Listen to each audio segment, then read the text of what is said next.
vamos a estar hablando de lo que en el campo justamente de los sistemas socioecológicos se llama gestión de los bienes comunes.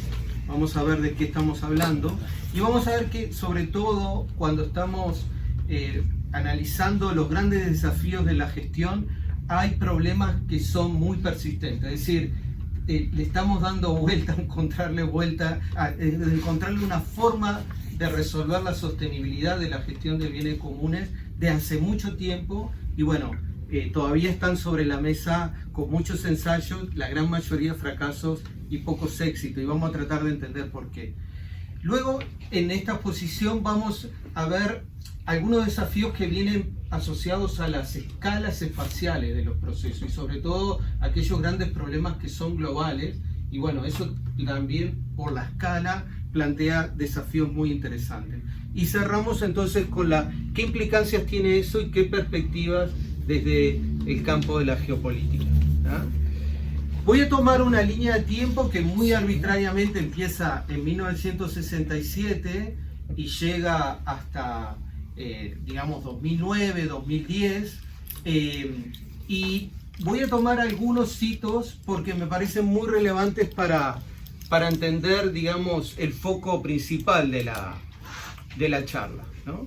La primera es esta de 1967, que son unos experimentos que se realizan en Estados Unidos en un sitio muy famoso que se llama Hubble Brook, que se empiezan a hacer experimentos a grandes escalas. Lo que ustedes están viendo ahí es, se toman pequeñas cuencas y algunas cuencas de estas se deforestan completamente, otras se dejan con la cobertura de árboles original, otros ya tienen cierta recuperación porque la deforestación ocurrió hace 5 o 10 años atrás, y se comienza a analizar la respuesta, en este caso, del agua, ¿no? Bueno, qué propiedades cambian, cómo se deteriora la calidad de agua, etc.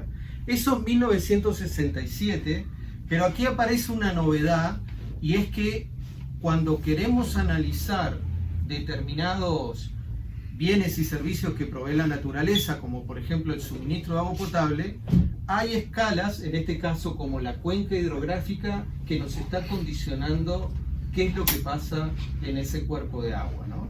Eso sucede en 1967 y es un cambio radical porque, bueno, desafía y trae nuevos límites para gestionar. Y muchos de estos límites, como una cuenca geográfica, piensen en una cuenca transnacional, desafía porque involucra muchos límites administrativos, a veces distintos países, como en el caso de cuencas transnacionales, o en el caso de los países puede estar, imagínense, cuenca del río Santa Lucía distribuido entre 4 departamentos, y bueno, ahí ya se nos plantea un desafío porque eso implica una interacción entre niveles administrativos que obviamente el ámbito público, institucional, no fue diseñado pensando en estas escalas, ¿no?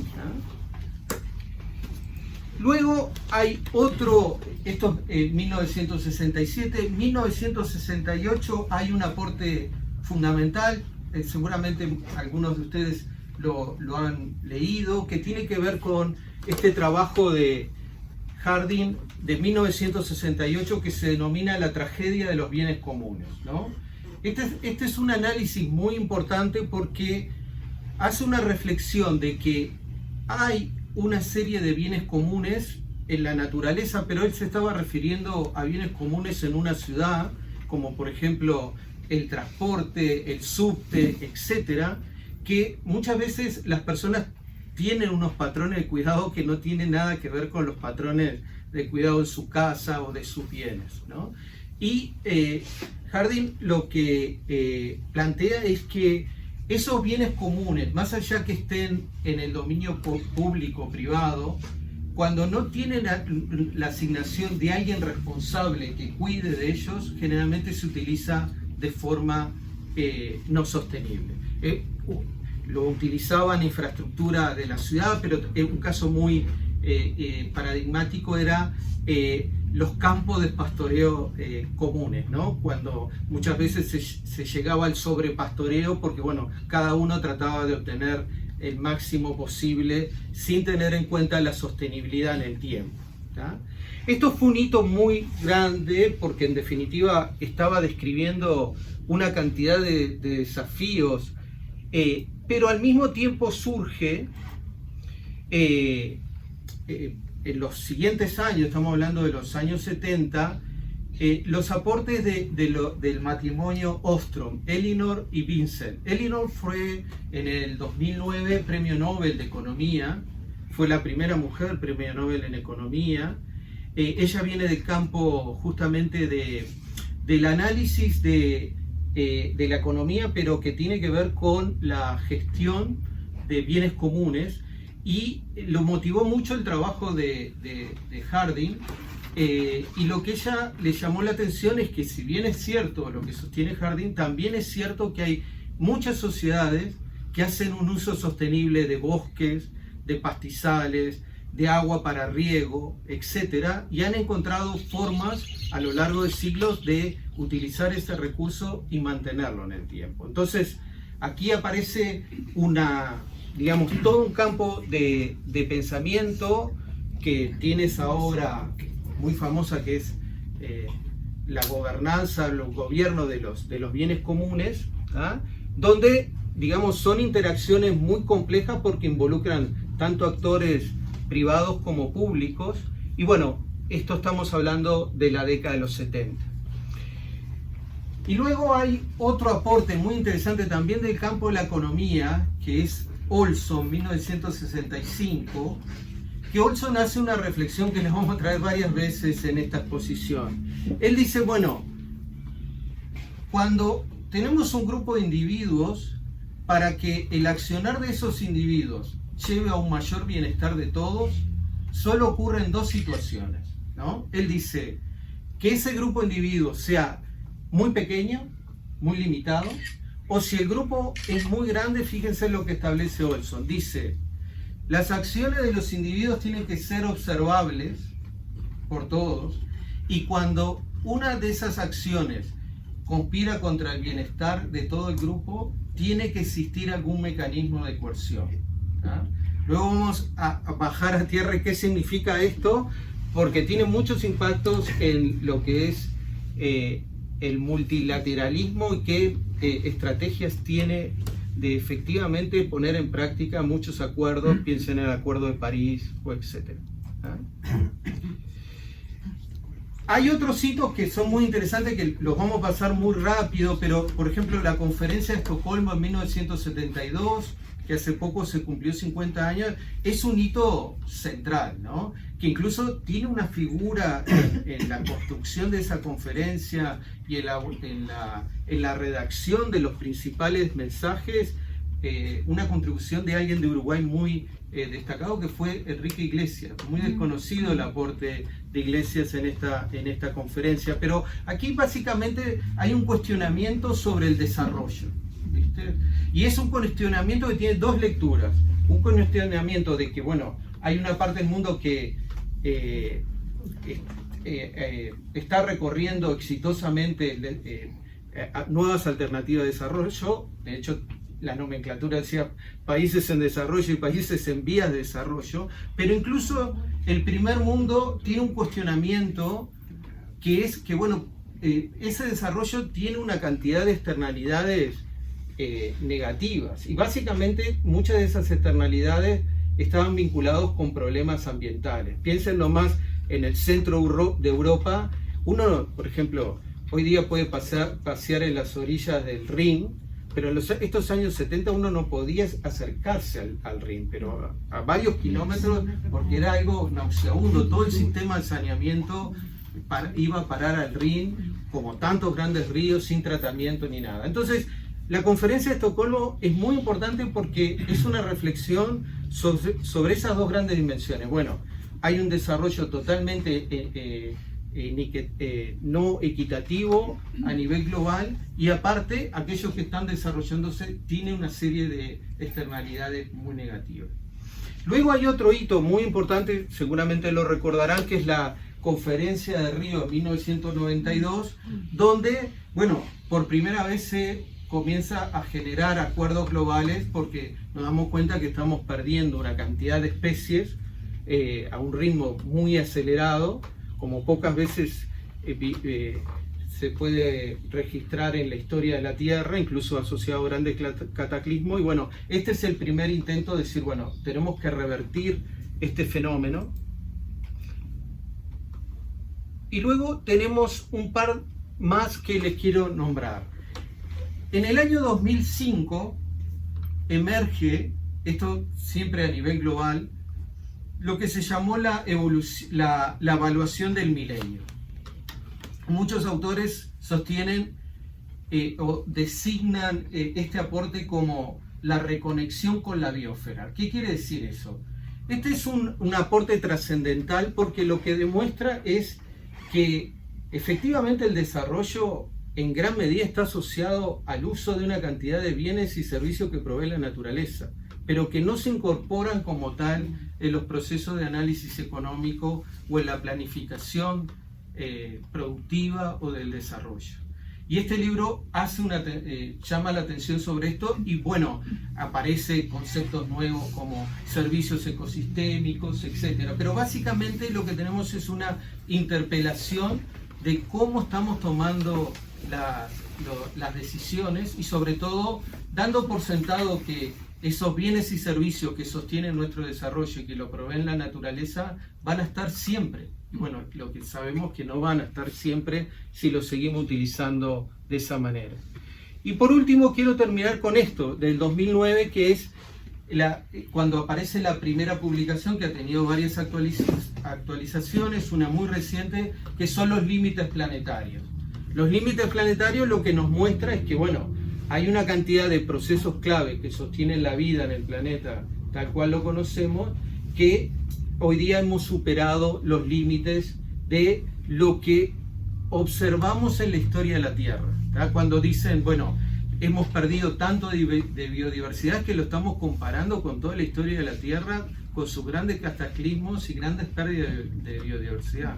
O cuando estamos refiriéndonos a los niveles de CO2 en la atmósfera, lo estamos haciendo desde esa perspectiva, o los niveles de nitrógeno y fósforo en el agua, etc.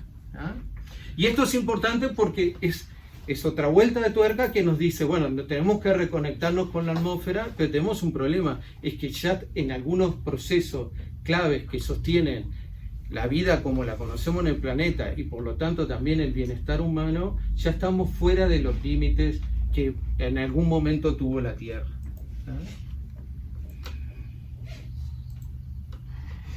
Y ahí aparece este concepto de servicio ecosistémico que, como vamos a ver, es muy importante porque es el primer intento de entender, bueno, si yo tengo que incorporar esto en el análisis, y toma de decisión a nivel económico, ¿cómo lo hago? Y el concepto fue muy bueno porque permite establecer los vínculos entre aquello que la naturaleza nos brinda y aquellos componentes que definen el bienestar humano, ¿no? Les pongo un ejemplo. Cuando cuando una ciudad está gestionando su suministro de agua potable, obviamente está dependiendo de toda una cuenca hidrográfica, que es lo que en definitiva le asegura la cosecha de agua en términos de cantidad y de calidad. Entonces, muchas veces es un problema interesante porque una ciudad, en definitiva, más allá de donde está la infraestructura de potabilización de agua y la redistribución, está dependiendo de qué es lo que ocurre en un territorio muy distante, por ejemplo en el borde de su cuenca, en las partes más altas, etc. Y ahí comienzan a desarrollarse toda una serie de esquemas nuevos, es decir, bueno, al sector productivo se le plantean determinadas prácticas, pero muchas veces de eso requiere inversiones y demás, y es el propio sistema de potabilización el que está financiando esos cambios. Hay un caso muy interesante en Alemania, en el entorno de Múnich, que ahí el agua, por ejemplo, proviene fundamentalmente de agua subterránea, y un problema que tenían es un exceso de nitrato en el agua subterránea, y eso es porque hay una actividad lechera muy intensa, ¿tá? Y bueno, y una de las cosas que pudieron determinar es que si reducían sustancialmente la carga ganadera, podían llegar a niveles aceptables. Pero la idea era que no desplazar la producción hacia otro lugar o desplazar productores. Entonces, un arreglo que explica esa transacción, es que bajaron el nivel de ganado vacuno en el territorio, pero la diferencia entre donde tenían que llegar y donde estaban, que dependía de su sostenibilidad económica, se lo paga el suministro de agua potable. Entonces, estos son ejemplos concretos de, estos bienes, cómo se transan o cómo podemos llegar a tener soluciones ganar-ganar, ¿no? Pero los problemas son, si los miramos en otra escala, son mucho más complejos. Por ejemplo, ese esquema que están viendo ahí, lo que nos está mostrando es todo el proceso de evapotranspiración en la cuenca amazónica y cómo determina el patrón de lluvias en territorios que son muy distantes. Incluso a veces parte de la lluvia que nos llega a la Pampa proviene de evapotranspiración en el Amazonas. Entonces, cuando estamos hablando de deforestación del Amazonas o su conservación, no solo tenemos que estar mirando qué ocurre en ese territorio, sino todo lo que está condicionando ese ecosistema en partes que son muy distantes. Ustedes lo habrán visto, que en la agenda, y ahí ya introduzco algo de los aspectos de geopolítica, al final, después de 20 años de estar negociando entre el Mercosur y la Unión Europea, entre muchos factores, uno de ellos es justamente cómo poder alcanzar acuerdos que sean, que de alguna manera aseguren ese ecosistema, que no es solo vital en el término de las precipitaciones de América del Sur, sino que es absolutamente indispensable desde el punto de vista climático y el calentamiento. Eso para traer un ejemplo de los desafíos que distintas escalas nos están planteando, ¿no? Adelante. ¿Qué es evapotranspiración? Evapotranspiración es que llueve sobre un territorio y hay una parte de agua que evapora por la incidencia del sol, pero cuando en ese territorio hay árboles, también los árboles transpiran agua en su proceso de fotosíntesis. Entonces, esa pérdida de agua en el suelo y en los árboles o en la vegetación, en conjunto se llama evapotranspiración. Gracias por la pregunta.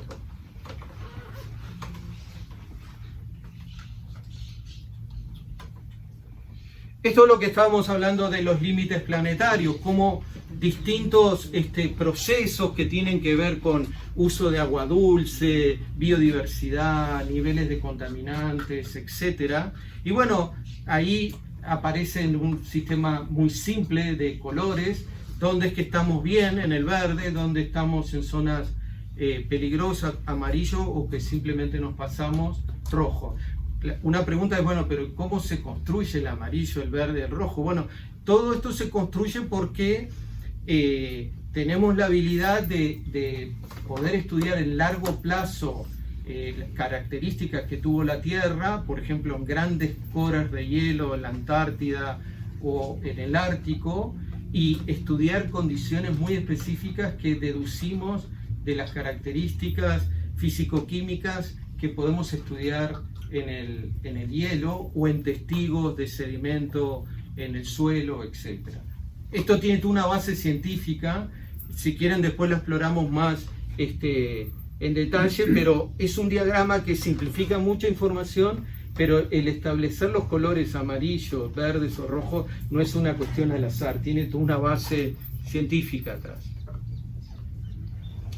Y en esta trayectoria, en este largo viaje, así como a nivel global nosotros tenemos el IPCC, que seguramente todos los conocen, que es el panel de cambio climático, donde hay un gran esfuerzo por de alguna manera conjuntar la evidencia científica con la toma de decisiones a niveles globales y nacionales. Desde hace un tiempito a esta parte surgió otro ámbito muy parecido, que es para resolver el problema de la biodiversidad y los problemas de todos los bienes y servicios que obtiene que nos brinda la naturaleza, que se llama el IPBES. Y fíjense en el título, es ciencia y política para las personas y la naturaleza. Acá hay un esfuerzo que no es trivial, que también tenemos que pensarlo, y es que muchos de estos problemas están siempre en una intersección, ¿no? Entre campos de conocimiento o a veces entre campos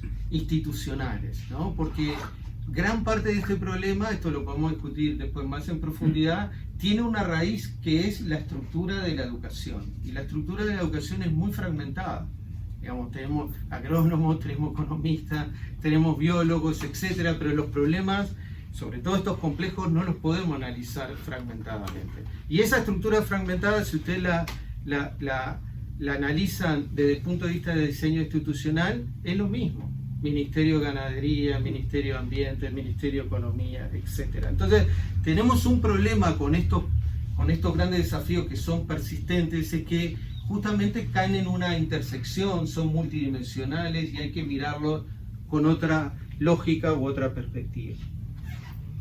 Y bueno, y es un desarrollo enorme. Por ejemplo, tenemos revistas científicas dedicadas exclusivamente a estos temas que han emergido en los últimos años, pero les quiero poner un ejemplo que para mí es paradigmático. Fíjense en este artículo de Nature de unos colegas, es muy interesante esta historia. Aquí hay colegas de Brasil y hay colegas de universidades de Estados Unidos, y aquí hay un grupo de matemáticos que tuvieron años trabajando en Google en el desarrollo de algoritmos y se cansaron y dijeron, tenemos que hacer algo que sea más relevante, y se fueron y formaron un centro de investigación y generaron esta publicación que, fíjense, se llama Reducción de gases de efecto invernadero en la planificación de represas hidroeléctricas en el Amazonas. Entonces, fíjense qué cosa interesante. Aquí, bueno, esto está muy chiquito, pero se los cuento. Acá hay una gráfica que nos está, en la parte superior, que nos está mostrando la distribución de los proyectos actuales o los que están a punto de finalizar hidroeléctricos. La gran mayoría, fíjense, están en Brasil, ¿tá? Y ahí aparecen puntitos en rojo porque lo que nos están advirtiendo es, bueno, de la formación de esos lagos, la inundación de bosques, de grandes extensiones de bosques, etcétera. Luego esos sistemas emiten una cantidad de CO2 a la atmósfera enorme, ¿tá? Entonces, los que están en rojo significa que emiten mucho CO2, ¿tá?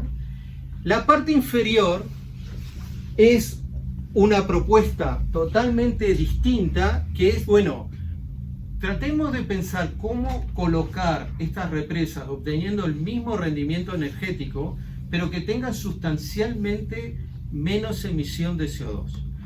Y fíjense que es totalmente distinta la distribución porque todas las represas se localizarían en realidad sobre los Andes, sobre el límite, digamos, de esta cuenca, ¿tá? Con esto lo que les quiero mostrar es que hoy, desde el punto de vista científico, para resolver un problema tan práctico como decir, bueno, tengo que generar tanta electricidad, ¿cómo puedo hacerlo en un territorio tan vasto y generando el menor impacto posible en términos de CO2?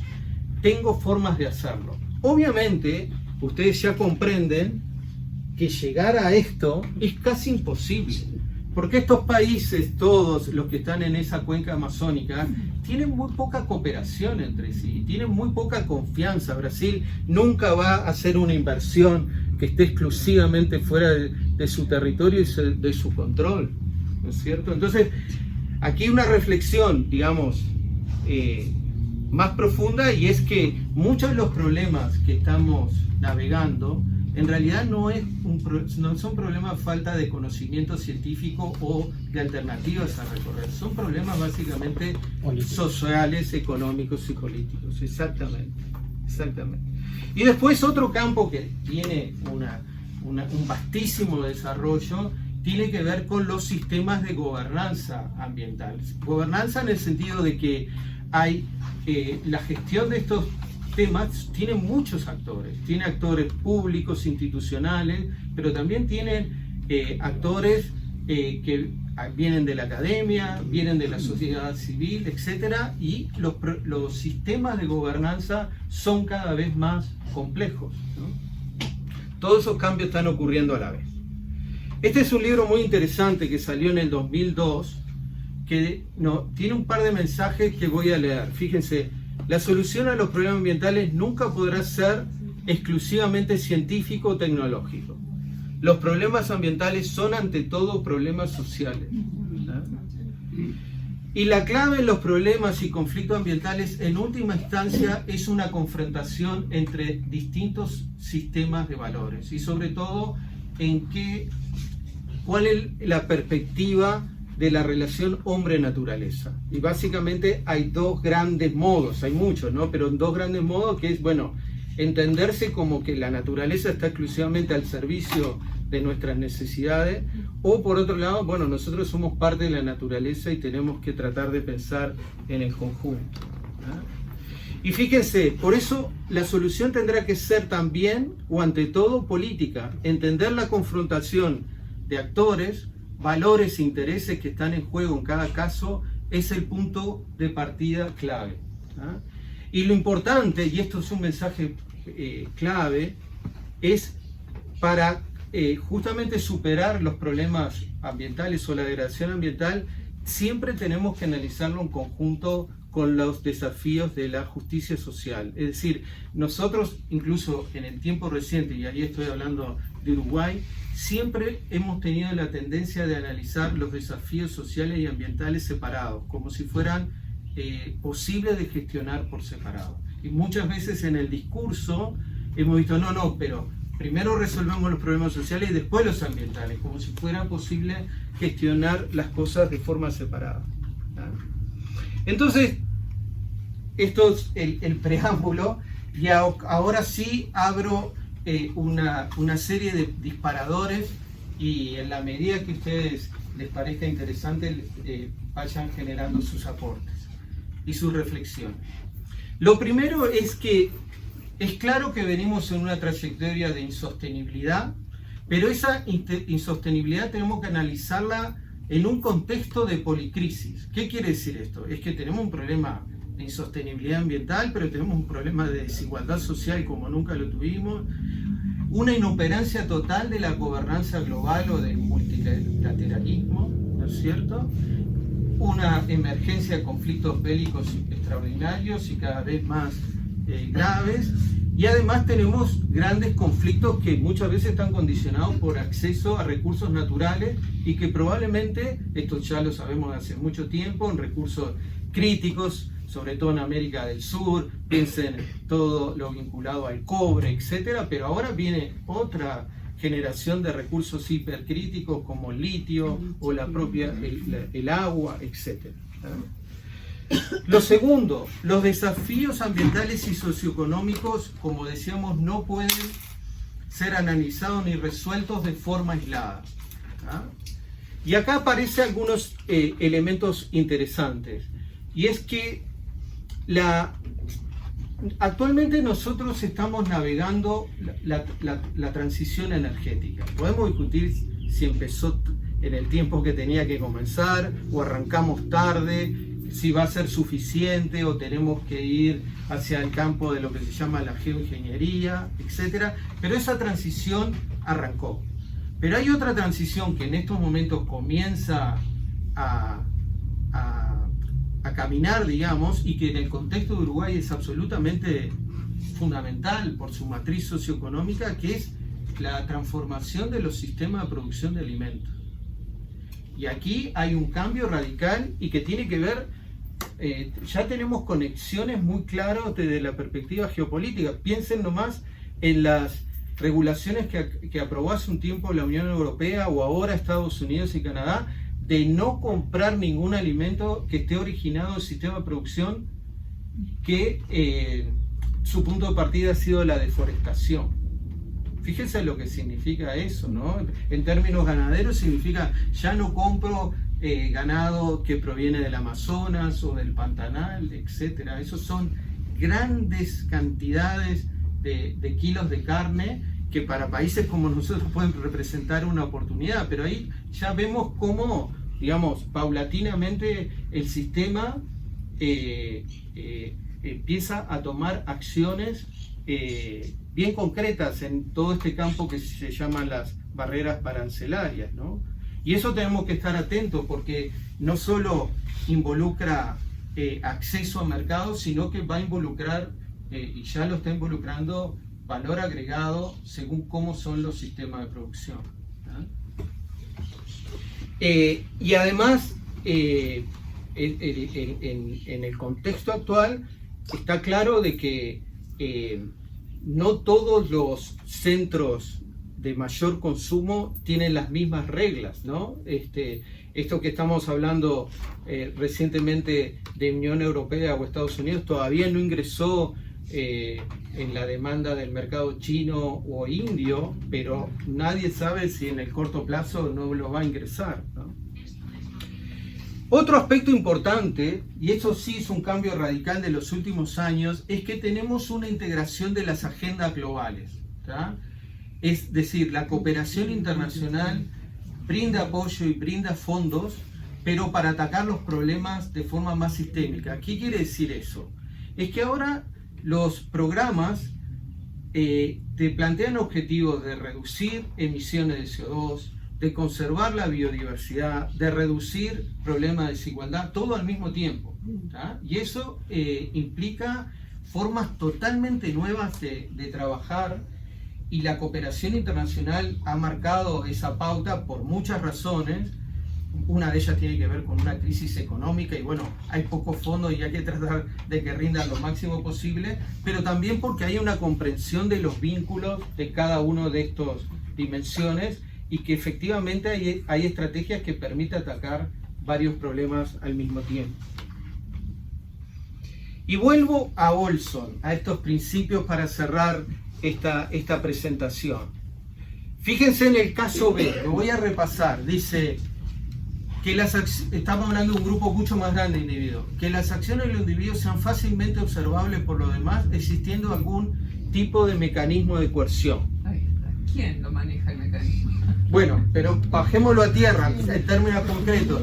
Ahí lo que están viendo es una imagen satelital del Amazonas, y eso que ven en oro tiene que ver con minería tanto en Venezuela como en Colombia, y que dejan un rastro de sedimento que lo podemos monitorear hoy día a día, ¿no es cierto? O, por ejemplo, seguramente lo habrán visto, nosotros tenemos la capacidad de monitorear el número de incendios en Amazonas o en cualquier otro territorio, día a día, o seguir la evolución de las áreas de deforestación.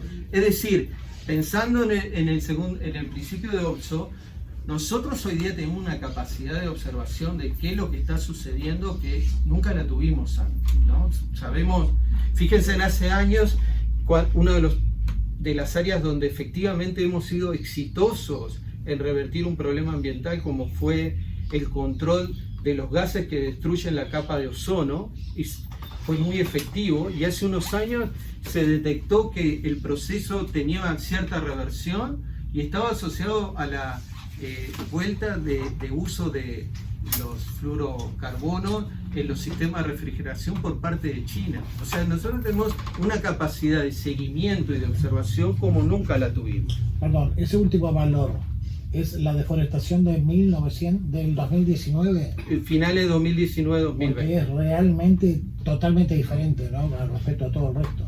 Bueno, este es un caso... Brasil, esto es Brasil. Eso es Brasil.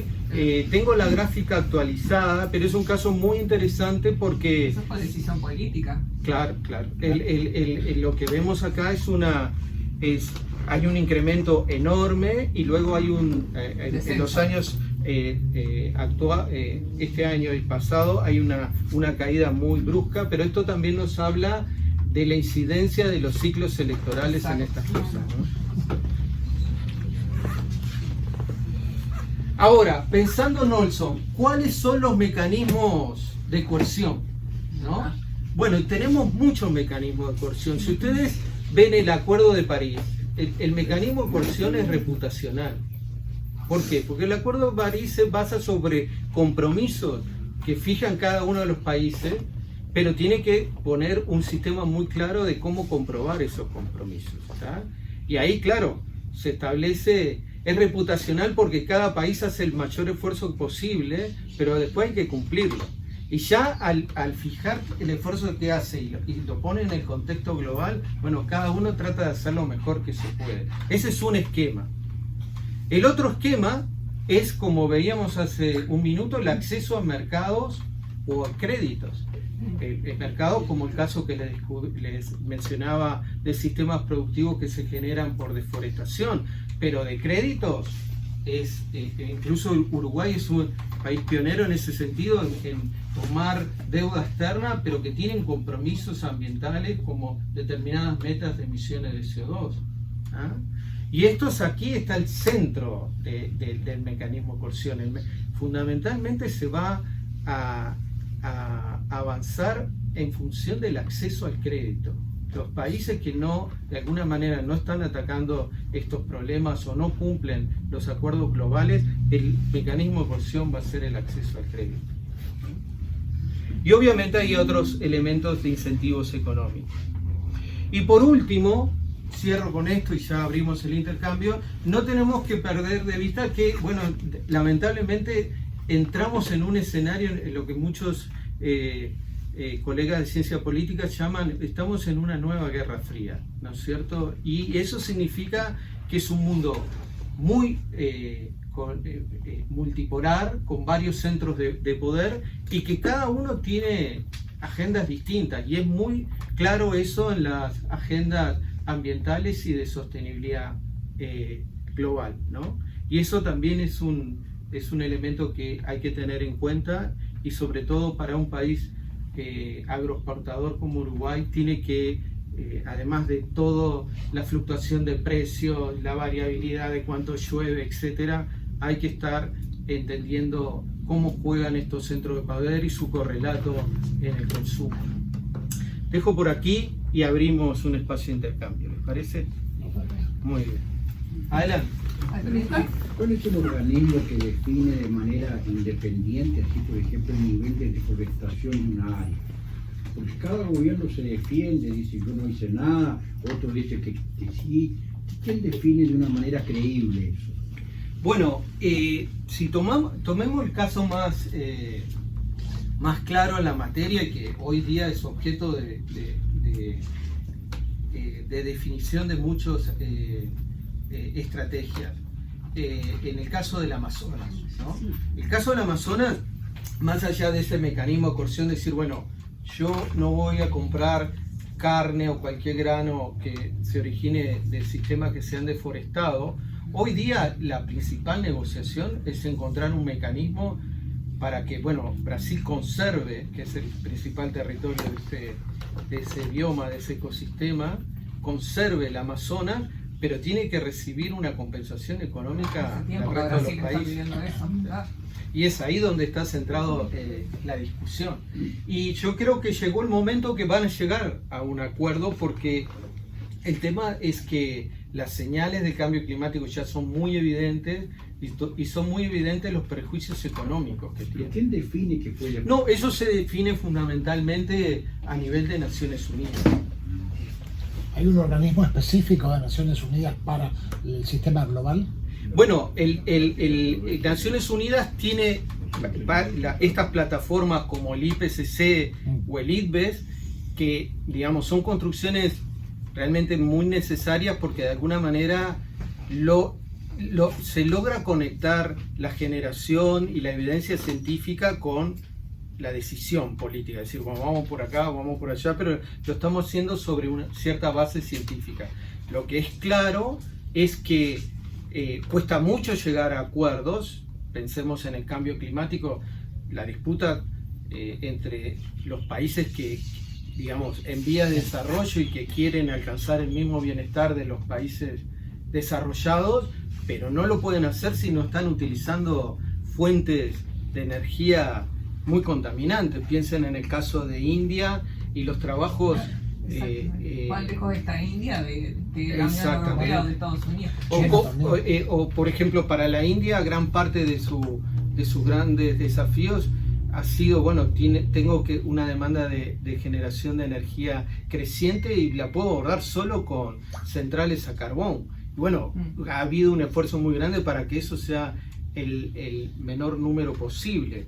Pero en definitiva, estos son, el espacio sigue siendo Naciones Unidas, lo que pasa que es un espacio que está muy débil y muy erosionado porque claro, en la actualidad no ha sido capaz de controlar ni revertir ningún conflicto. Entonces, la crisis de multilateralismo también engloba esto, ¿no? Justamente en la parte más ambiental, cómo lograr el cumplimiento de esas metas, por ejemplo, que están vinculadas al cambio climático y el Acuerdo de París. En resumen, dos cosas. Hay mucha dificultad en llegar a acuerdos, pero después la segunda dificultad que viene una vez que se generaron el acuerdo son dos. ¿Cómo se implementan? ¿Y qué es lo que pasa para aquellos que no tienen que hacer cosas y no las hacen? Lo que hablábamos de la coerción, o sea, esa es la parte más difícil. Sí. Las Naciones Unidas siempre han tenido un problema con aplicar las normas porque no tienen forma de coerción. Sí. Y en este caso a mí me parece que como que es más fácil aplicar coerción sobre los países más débiles o los países más pobres, pero es muy difícil aplicar esa coerción a los países ricos, porque aquellos que no dependen del crédito, como el caso de China, que no depende del crédito exterior, bueno, no van a tener ningún tipo de sanción. Y además hay una cierta hipocresía también, ¿verdad?, que hace que se hagan estratagemas para seguir haciendo lo mismo y que parezca que no. Es decir, me parece que, es decir, coincido con lo que usted decía de que desde el punto de vista tecnológico y científico las soluciones están. Que lo que falta, pues no son acuerdos políticos, sociales y demás. Entonces yo creo que vamos a tener que tocar fondo, es decir, vamos a tener que llegar a un punto de decir, bueno, ahora sí vamos a tener que tomar estas medidas porque esto es irreversible. Pero mientras haya un cierto margen, yo creo que las cosas van a seguir un poco como están. Y también me gustaría saber si tiene una opinión con respecto a cuánto de los cambios que estamos experimentando están vinculados con una simple evolución y qué porcentaje es injerencia directa de la acción del hombre. ¿Hay un estudio sobre eso? Sí. A ver, dos partes. La primera, totalmente de acuerdo, y de hecho hay todo un campo que tiene que ver con la justicia climática o la justicia social que analiza justamente estas inequidades y cómo avanzar y resolverlas.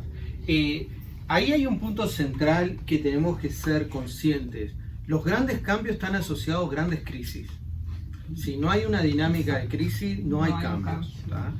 Y, digamos, lo que estamos viendo en este momento es que hay mucho avance porque básicamente tenemos todos los años catástrofes cada vez más grandes, inundaciones cada vez más grandes, más número de muertos, más pérdidas materiales, más necesidad de inversión para recuperar la infraestructura. Esos son señales muy claras. Miren nomás un emergente que es mucho más nuevo, que es el número de grandes incendios forestales. Son unas rectas así gigantescas. Entonces, lo primero es que el sistema funciona y va a seguir funcionando de forma muy reactiva. Es decir, hasta que no aparezcan los problemas no va a haber reacción. La segunda pregunta tiene que ver, recordármela, perdón. No, de la situación que vivimos. Sí. ¿Qué porcentaje? Perfecto.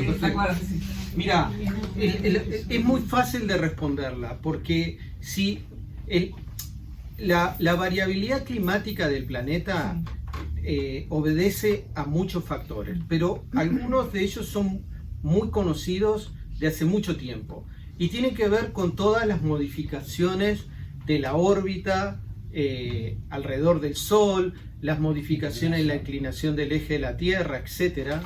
Los ciclos de Milankovitch, muy estudiados desde el punto de vista de la astronomía, muy conocidos, pero en resumen, si operara solo esos mecanismos, hoy día estamos yendo hacia una glaciación, hacia un enfriamiento. Sí. Cada 1300 años ocurre. Exactamente.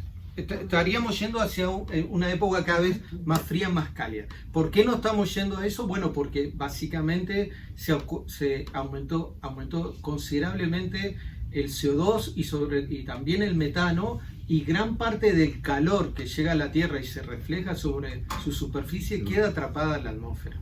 Y es muy claro la señal. Ahí me permiten una reflexión que es interesante, ¿no? Porque muchas veces en la generación de información científica también se ha generado sistemas de contrainformación. Piensen ustedes en la parte climática, cuántos años hubo negacionismo, pero gran parte de negacionismo a veces era la generación de información científica contradictoria. Nada nuevo, porque lo mismo lo vimos con la industria tabacalera, lo mismo surgió hace muchos años, en la década de los 70, cuando los detergentes se formulaban en función de fósforo, y había una disputa muy grande entre la industria química y la parte pública vinculado al ambiente. Es decir, son estrategias que vienen de hace mucho tiempo, pero el punto, digamos, crítico es que no queda duda digamos, de la multicausalidad, y que hay un peso muy importante de las transformaciones generadas por el hombre. Lo que sí nos está pasando, que seguramente lo habrán visto en las noticias, es que los grandes modelos climáticos aciertan en la tendencia hacia dónde vamos, pero lo que muestra la evidencia ahora empírica de lo que está pasando es que los cambios están ocurriendo a una velocidad que es mucho más rápida de lo que predecían los modelos. Un capítulo que es paradigmático en ese sentido es la velocidad de descongelamiento de las masas de hielo en el Ártico y en la Antártida, y la pérdida de glaciares. Eso está ocurriendo a una velocidad que es mucho más rápida de lo que los modelos. Es curioso porque los cambios sociales también están cada vez más rápidos. Sí, también. Y bueno, y eso es también es una conexión que hay que tener en cuenta. Todos esos cambios climáticos tienen resultantes en pérdida de cosecha, sequías, no acceso al agua, y eso es una de las principales causas de migraciones y de conflictos políticos y sociales. Adelante.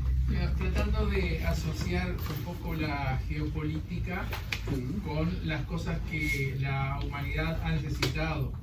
Vimos la transformación de soberanía del mundo árabe con el tema del petróleo, ¿no? Y por ahí solemos oír del acuífero guaraní y que la Tercera Guerra Mundial sería por agua. Entonces, desde el punto de vista académico, ¿hay algún riesgo de alteración de las soberanías en búsqueda de aquellos lugares de la Tierra donde sea más fácil vivir, sea más natural, no solamente buscando los productos naturales, sino la vida donde no tengas la basura de las ciudades, la contaminación? ¿Existe algo de cambio geopolítico por eso, o no es una cosa tan importante como el litio o el petróleo? No, es importante porque una de las señales muy claras es el cambio en la variabilidad, ¿no? Sobre todo en la variabilidad interanual. Tomo el caso Uruguay, ¿no?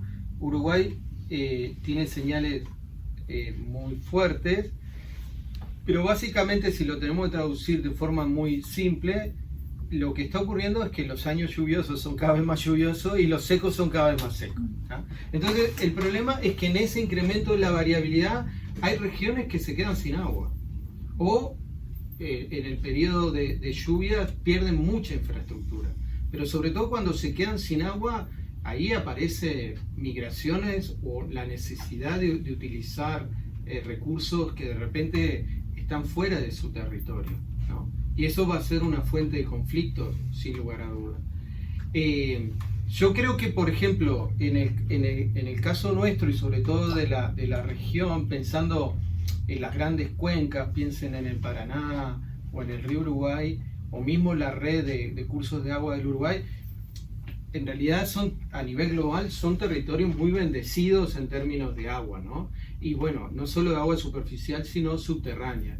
Yo creo que ahora, en ese sentido, hay un gran desafío de desarrollo muy interesante para el Uruguay, que es, bueno, ¿a qué apostar, no? Es decir, paulatinamente se fue diversificando la producción en Uruguay, pero sigue siendo totalmente primaria, pero hace unos años se agregó el componente de la forestación, y hoy fíjense que la forestación es un rubro de la misma magnitud o más que la ganadería o la agricultura, pero ahora viene, ahí ya hay un desafío porque hay que empezar a planificar en conjunto agricultura, ganadería y forestación, si uno quiere que el sistema sea lo más diverso posible, pero ahora viene otro jugador nuevo, que es la producción de hidrógeno verde. Y ahí hay un desafío que el Uruguay tiene por delante y que tiene que aprender a hacer algo que nunca hizo, que es planificar multisectorialmente, ¿no? Ya no se puede planificar por sector. No se puede planificar la agricultura o la ganadería o la forestación de forma separada. Hay que planificarla junto, y con estos nuevos emergentes, pues todos en última instancia que están haciendo uso es del agua.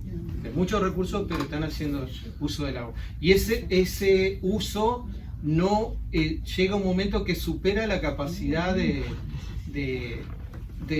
recirculación o restauración de los niveles de aguas, o superficiales o subterráneos. Pero hoy hay intereses encontrados. Por supuesto, ahí está la habilidad. Es que incluso, por ejemplo, pensando en los sistemas productivos que ya tenemos, yo creo que hay varias señales muy claras, ¿no? El consumo de carne está bajando a nivel global estrepitosamente, pero lo que ocurre es que en la cantidad total cada vez se consume más carne, porque hay toda una población que accede al consumo de carne, básicamente China e India. Para el Uruguay... India no tanto, porque no comemos vaca. Bueno, pero piensen en China, que esas movilizaciones que ha hecho en esos planes decadales de personas en extrema pobreza a la clase media, es el equivalente a la población de Estados Unidos cada 10 años. Entonces, eso tiene un impacto enorme, y en todos estos cambios seguramente lo que va a ocurrir es que se va a mantener un consumo de carne, pero un consumo de carne de alta calidad, basado en sistemas como los que tenemos nosotros, de pastizales naturales, etcétera, que además tenemos que ver lo que son muy pocos países que pueden producir en esas condiciones. Entonces, dicho esto, el Uruguay tiene que tratar de tener siempre lo más posible una matriz diversificada, ¿no? Acá es válido aquella frase que muchas veces oíamos de nuestros padres o nuestros abuelos: no se puede poner todos los huevos en una canasta, ¿no? Y bueno, esto es ese principio dicho de una forma más sofisticada, pero yo creo que la producción de hidrógeno verde es una alternativa interesante para el Uruguay por la generación eólica e hidroeléctrica que tiene. Pero bueno, eso hay que analizarlo en el conjunto de... Hay un proyecto de inversión de 6 millones de dólares para... 6.000 millones. 6.000, perdón. Sí. Bueno, millones. 6.000 millones de dólares, y va a usar mucha agua. Sí, eso es justamente lo que hay que anticiparse, porque es un recurso que tiene ciertas tasas de renovación, y el problema es que si el uso que vamos a estar haciendo está por debajo de esa tasa de renovación, o lo vamos a agotar, ¿no? Pero la decisión política tiene en cuenta la decisión técnica o científica. Esa es una buena pregunta. A ver, si nosotros tomamos la gestión del agua como un capítulo, obviamente si lo miramos en cuencas transnacionales como Amazonas, Paraná, Uruguay, tenemos avances que no son menores, que a veces los desechamos, no sé por qué, pero en el caso del Uruguay o del Paraná, se han podido construir una cantidad de represas, muchas de ellas binacionales, y existe una coordinación muy sofisticada del manejo de esas represas, ¿no?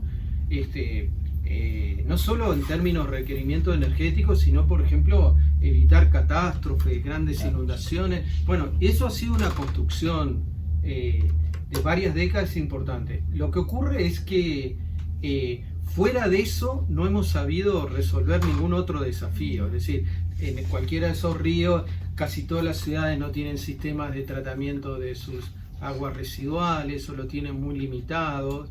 Hemos perdido mucha calidad de agua en esos sistemas. Bueno, ahí hemos sido totalmente inoperantes.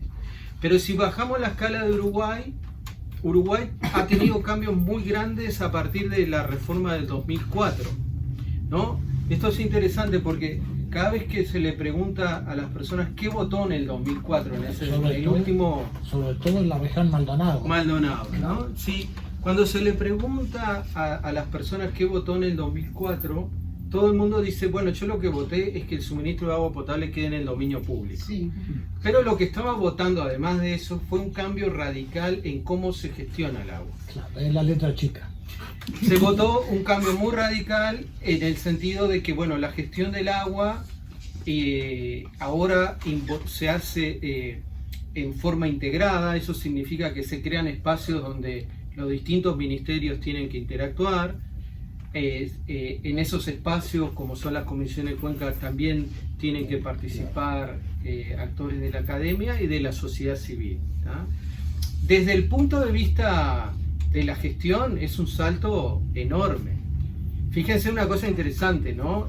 Esos 2004, desde el punto de vista operativo 2009, porque la política de aguas 2009 llevó todo un periodo de gobierno bajar a tierra el resultado de ese plebiscito, pero la evidencia científica es 1967, como lo habíamos visto. Fíjense las décadas que lleva a veces que un conocimiento llegue a aplicarse en el diseño institucional. Pero cierro con esto. Ese esquema es un salto muy grande, pero es un salto que lo estamos viendo, tenemos grandes dificultades. Por ejemplo, hay determinadas comisiones de cuenca que funcionan y hay otras que no funcionan en absoluto. Y no funcionan porque es una red de actores públicos privadas que tienen diferentes objetivos y motivaciones y tienen que tener capacidad de negociar y de acordar. Pero el sistema no tiene capacidades específicas para ayudar a los actores a construir esos acuerdos. Entonces, a mí me cambió la pregunta hace mucho tiempo. Yo antes me preguntaba, pues trabajo mucho en ese tema, ¿por qué algunas comisiones de cuenca no funcionan? Hoy me hago la pregunta al revés, es cómo algunas funcionan, porque ninguna tiene nadie especializado en el análisis y resolución de conflictos y demás.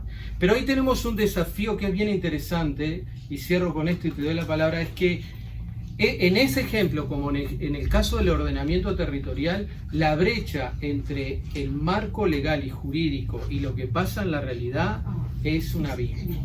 Es decir, tenemos marcos jurídicos muy evolucionados, pero que no estamos a la altura colectivamente, ¿no? Para utilizar.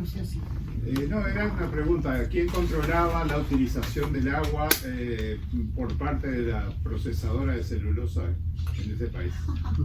Bueno, ahí tenemos una dirección que tiene ese cometido desde el punto de vista legal, que es la DINAGUA en el Ministerio de Ambiente, pero uno esta pregunta con la intervención anterior.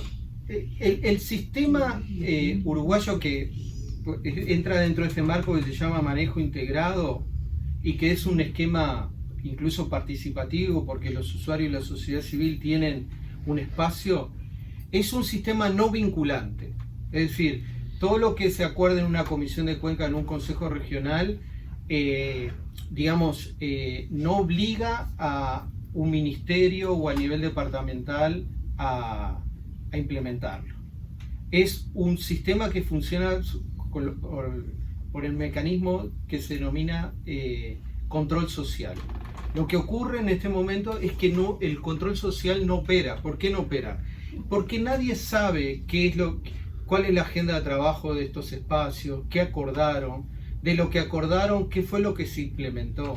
Fíjense, por ejemplo, en la Comisión de Cuenca acá de Laguna del Sauce, a raíz de una crisis en el 2015, se acordó un plan de acción que había sido diseñado en el 2011. Eso es interesante. 2011 llega a un acuerdo, un plan de acción. Del 2011 al 2015 se reúne todos los meses, todos los meses era, bueno, ¿firmó tal ministerio? No firmó. Así tuvieron 4 años. Fíjense lo difícil que es sostener la participación, ¿no? Cuando uno está yendo y metió mucho trabajo para elaborar eso y después durante 4 años no pasa nada. Bueno, vino la crisis de 2015 y en una semana lo firmaron todos. Entonces, ahí hay una lección muy importante que es lo que estábamos hablando de. Esto lo gobierna una dinámica de crisis, pero hay que estar preparado para la crisis. Eso no estaba pensando. Cuando los pececitos empiezan a ser fluorescentes alrededor de la planta, bueno, iremos a ver qué pasa. ¿O qué pasó en la apertura del océano con la laguna ahora? Pasó lo mismo. Pero yendo al punto del control social, ahí hay un elemento central que es mayor cobertura de saneamiento, y de hecho se empezó la construcción muy rápido, se mandó todo un ramal que permitió cubrir solanas, portezuelos y va hasta la capoeira. Y el dinero dio para las estaciones de bombeo, la estructura central, etcétera, pero luego todas las redes secundarias se quedaron sin plata, y en el fideicomiso que se está aprobando ahora para una cantidad de obras, todas de ellas realmente imprescindibles, no está en las redes secundarias de la capoeira y de todo lo demás. Entonces, fíjense, 2015, 2024 van a ser ya 10 años y no tenemos la capacidad de cumplimiento de esos acuerdos. Pero lo más grave es que muy poca gente lo sabe, ¿no? Entonces, ahí hay todo un desafío, y es lo que explica esa brecha entre el marco normativo y su aplicación, y es que hay que encontrar mecanismos para que el resto de la sociedad no solo sepa qué tema está trabajando, qué acuerdos se llegaron entre todas las instituciones, sino cuál es el nivel de implementación. Si eso no sucede, el sistema no vinculante no es inoperante.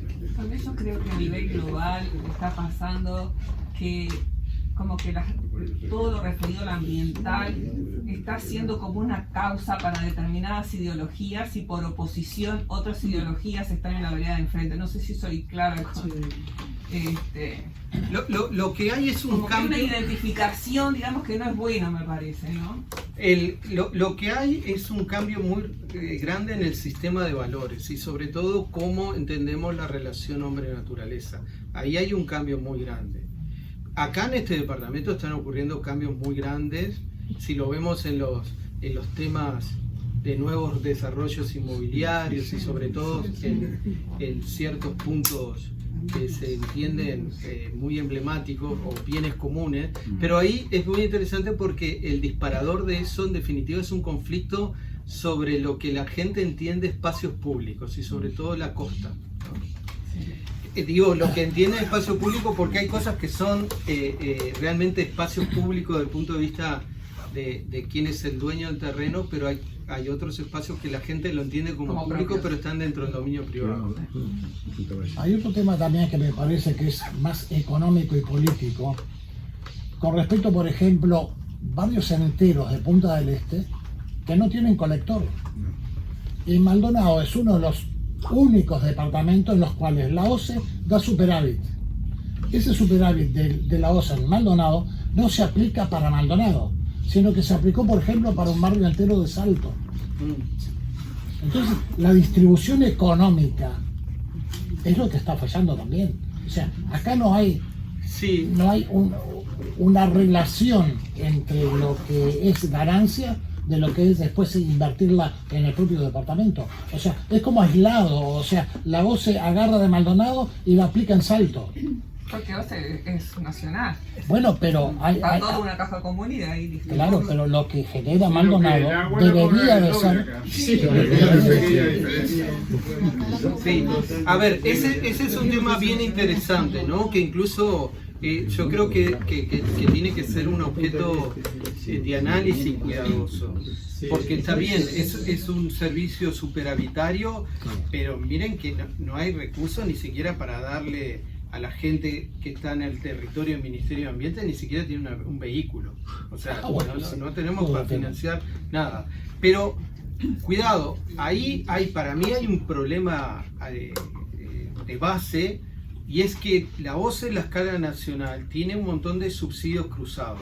Y yo creo que en cierta medida está bien que lo tenga, porque hay localidades que si uno, digamos, no hace la inversión más allá de cuántos son, nunca ocurriría. Lo que ocurre es que eso tiene que ser conocido y tiene que ser transparente para discutir estas cosas, como decir, bueno, perfecto, Maldonado es superavitario, se contribuye con tal cantidad, pero hay ciertas cosas críticas que hay que seguir construyendo, como estas cuestiones de obra de saneamiento. Fíjense que en el fideicomiso todo lo que está puesto es súper esencial. Hay cosas como, por ejemplo, la planta de saneamiento de San Carlos, que es una cosa que quedó ya obsoleta y todo lo demás.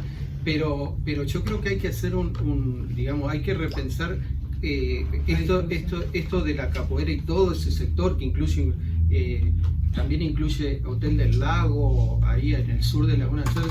Todo eso no puede quedar afuera porque en definitiva afecta el suministro de agua potable, ¿no? Entonces, sí. Pero hay un punto de partida y es que esa información de cómo son los subsidios cruzados y sobre todo el excedente económico acá, en dónde se invierte, eso tiene que ser conocido, ¿no? Tiene que ser que la gente pueda entender. exactamente y pueda discutir sobre esa base.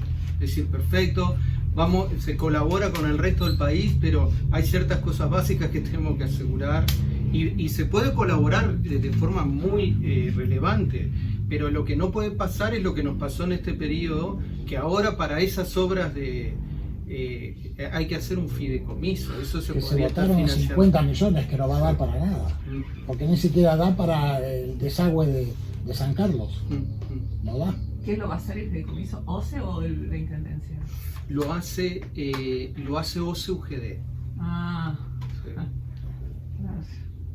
Porque quedó eso, o sea, cuando se volvió al medio público quedó allí. Sí, lo que pasa es que ahí incidió varias cosas. Lo primero es que, bueno, primero que el experimento de privatización solo se hizo acá. Maldonado, sí. Pero además para Maldonado había, digamos, un malestar con la OCE porque llevaba prácticamente décadas tratando de construir el saneamiento y no lo podía hacer. Entonces, cuando viene el resultado del referéndum, hubo mucha presión para decir, bueno, pero para atrás no volvemos. Lo segundo es que había que llegar a un acuerdo con las empresas, porque si no, digamos... ¿Iban a demandar? Iban a demandar. Algunas decidieron vender, como Uragua, pero por ejemplo... en Manantiales y allá José Ignacio, Agua de la Costa, simplemente se cumplió, pero exactamente. Y bueno, esos son digamos, una cosa es el referendo y después cómo uno implementa lo que se aprueba ahí. Pero sí, ahí hay un desafío muy grande. Hay cambios positivos, ¿no? Es decir, de hace muchos años ya cualquier nueva urbanización Maldonado tiene que incluir el saneamiento. Ya junto con las calles, el alumbrado, va el saneamiento. Eso no ocurría antes y es un cambio radical. Pero todavía quedan áreas... ¿Desde cuándo es eso, perdón? Y eso, mira, yo si no recuerdo mal, creo que cambió en la primera administración de los Santos. Ahí fue que hubo un cambio en la normativa y se empezó a exigir y a partir de ahí... Claro, ya estaba la infraestructura también, porque antes de pronto no se podía exigir porque no estaba la infraestructura. No, recuerden que en ese periodo... ¿UGD de cuándo? ¿De qué época? No, UGD se establece enseguida... Sí, perdón, para los que no somos allá. Es la abreviación de Unidad de Gestión Desconcentrada. Básicamente es una entidad OCE, pero que tiene... en el directorio tiene un miembro que lo designa la intendencia. ¿Ah? Entonces, es un modelo muy interesante porque eso se implementó en el periodo 2004-2009 y claro, después del plebiscito. Después del plebiscito, y en ese periodo es que comienza la construcción del sistema actual de saneamiento y la planta de tratamiento. Exactamente. Que esa construcción se hizo porque se hizo porque efectivamente el gobierno departamental dijo todos los fondos que se generan acá van para saneamiento. Sí, ahí pusieron a una persona con gran habilidad economista que era Alcorta. Pero ahí te da la capacidad que tiene el departamento de infraestructura, pero que claro, ahora puede exigir a los fraccionamientos que se conecten a algo que existe y entonces. Exactamente. ¿Alguna otra pregunta? Sí, adelante. Quería volver un poquito atrás, disculpen. No. Bueno todo esto, pero me quedé en el Amazonas. Sí, si ahora lo empezaran a plantar y el Amazonas, el bosque, ¿cuánto tarda en recuperar esa capacidad que tenían el pulmón del mundo? Que conocimos nosotros, por lo menos ese título. Sigue siendo el pulmón del mundo. Sí, bueno, pero está un poco fumado. Sí. Miren, se puede recuperar si obviamente se controla la deforestación y se mantiene grandes áreas y extensiones como existen, ¿no? La cuestión es no cruzar un umbral que es muy crítico, que ya se conoce en el caso del Amazonas porque ocurrió en el pasado, no asociado a acciones del hombre, que es una transición entre un bosque tropical lluvioso y un matorral. Eso es lo que en estos momentos genera mucha preocupación porque muchos científicos sostienen que se está muy cerca de esa transición, ¿no? Si no se cruza esa transición, ese umbral, el sistema tiene capacidad de recuperarse, es decir, a partir de los lugares no deforestados se expande por las condiciones climáticas, ¿no? ¿Existe ese riesgo? Existe ese riesgo y muchos dicen que muchos científicos que trabajan en ciencia de la atmósfera justamente lo que alertan es que estamos muy cerca de eso. Lo que pasa es que hay algo que es muy interesante lo que ocurrió en la última parte de la trayectoria histórica, y es que al mismo tiempo que aumenta radicalmente la deforestación con la llegada de Bolsonaro, también lo que ocurrió fue una deforestación enorme en Colombia asociado a los acuerdos de paz. Lo que pasó fue que en los acuerdos de paz una cantidad de área selvática se retiró la guerrilla, ¿no es cierto? Pero el Estado no llegó ahí. Entonces lo que ocurrió ahí fue que se comenzó a deforestar masivamente, gente básicamente, digamos, expulsada tanto de las zonas urbanas como rurales de Colombia, y atrás de los deforestadores venían los ganaderos comprando la tierra y acopiando. ¿Ah? Pero al mismo tiempo en Venezuela, con todos sus problemas políticos y las barreras y sanciones que le pone Estados Unidos, comenzó a explotar oro y otros minerales en el Amazonas. Entonces, todo eso ocurrió al mismo tiempo. Entonces, es interesante porque la consecuencia es deforestación, pero las causas en cada uno de los países son procesos muy distintos, ¿no? Pero eso fue, ese punto es el que más preocupación origina en este momento, ¿no? No cruzar ese umbral porque ahí sí es muy difícil revertir. Perdón, volviendo un poco a Maldonado. Sí. ¿Cuál es la importancia de los manglares, de los humedales?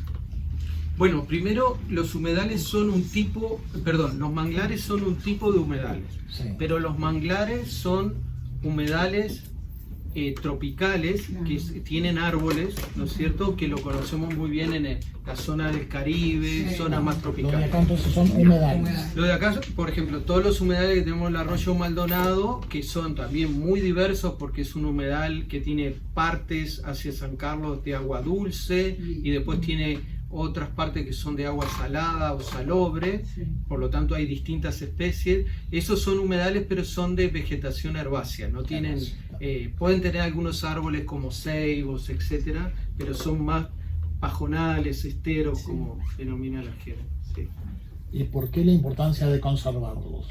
Los humedales son críticos porque, digamos, en la conservación de la calidad del agua, ¿no es cierto?, de un arroyo, el humedal es una barrera que regula todos los intercambios entre la tierra y el agua. Es como si a una célula le sacaras la membrana citoplasmática, ¿no? O a un cuerpo le retiraras la piel, ¿no es cierto? Eso es un filtro. Es un papel es un compartimento que regula todos los intercambios. Pero además a veces los humedales son zona de recarga de los acuíferos. Entonces también su eliminación involucra impactos, no solo en la parte superficial, sino subterránea. Como pasó en frontera, en Castillos, no, más Miren, adelante. hay un caso muy emblemático que seguramente muchos de ustedes lo recuerdan. Montevideo tuvo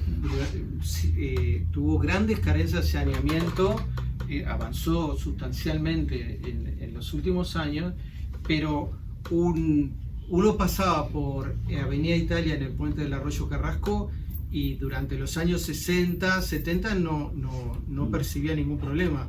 Se drenó los bañados Carrasco y era intransitable, no se recuerda además. Bueno, eso fue porque justamente los humedales además tienen una capacidad de regulación, en este caso eran aportes de flete doméstico, y cuando se sacó ese sistema, claro, toda esa función que cumplía desapareció, y de la noche a la mañana emergió un problema que estaba, pero nadie se daba cuenta aguas abajo. Y en La Coronilla pasó algo parecido, ¿no? No, La Coronilla es otro, es también los años 70, pero ahí lo que básicamente es la construcción de un canal para básicamente drenar grandes áreas para cultivar. Para cultivar arroz.